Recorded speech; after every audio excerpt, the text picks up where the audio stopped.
like when I got it done, I was like, oh wow, he did something for a change. Like I didn't have to, message you and be like, I couldn't get this done because they said this and they want that. Yeah. I've learned so much, not even about other people, but just about me. That was my greatest fight, but my greatest feat now has been like overcoming me. What you really fight and what you're really up against. Most people have the biggest problem facing themselves.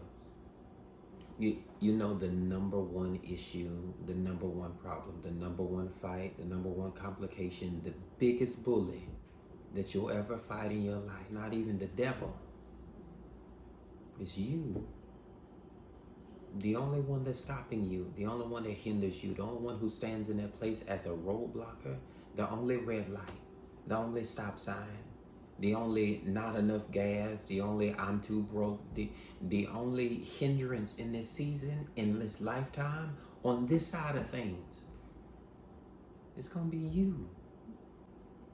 We look for scapegoats, like we look for reasons, we look for the apologetic way out.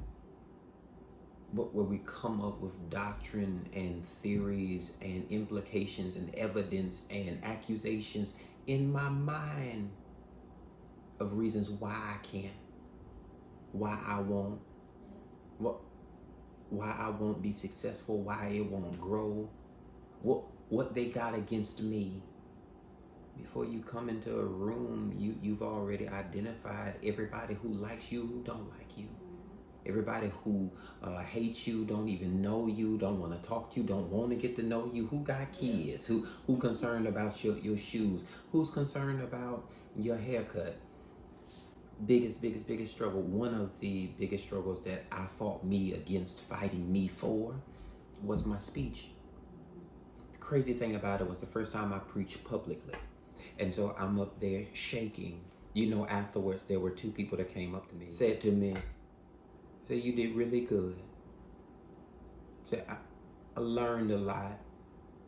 I didn't even know you was a preacher like that. This very first time. Never did it a day in my life. It was the persona that I put on that limited me from being the best me on stage I could be. And that helped me. It didn't help me then, it helped me later on. Or like I forfeited relationships with good people because I didn't think I was good enough. We broke up because the life I saw for her, I didn't see it for me. Not that I was better, but I wasn't good enough to live that kind of life. You don't talk to people, don't become friends with people. You lose out on great opportunities. There's jobs and careers and tangible assets and things. Like, there was a time I wouldn't even order at a fast food place. Or like go to a particular restaurant that I loved because I hindered me. And when I started thinking about that, looking at that in like not small picture but bigger picture, you mean to tell me I cannot get, because I was too nervous that one of the words wouldn't come out? You know what I mean? It's crazy how you stop you and don't nobody care.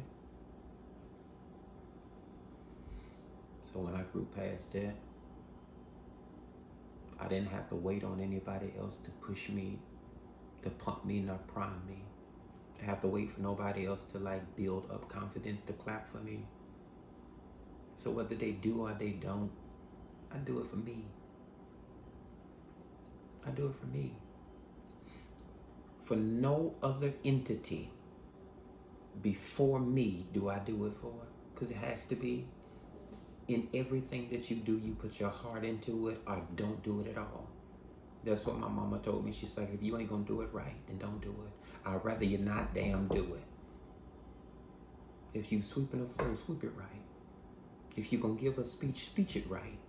If you're going to show up and preach, talk it right. If you're going to go out there and sin, go all the way in. Do it the right way. Don't be just the gate greeter. Be the host of the party. You're going to do it for you. Show 100% up for you. And I'm done. That's all I wanted to say. Let me sum it up. Your greatest enemy is not the devil. It's not the people next door. It's the man that lives in your head that tells you you won't ever become more. Where you stop you at the doorstep before you ever ring the doorbell. And that's not even outside of your house. That's in your mind as you lay in bed contemplating whether you can or you can't. And I gotta tell you, like whatever famous quote that it is, whichever one you derive to, let me tell you that you're right. Whether you believe that you can achieve it and fly to the moon, you can.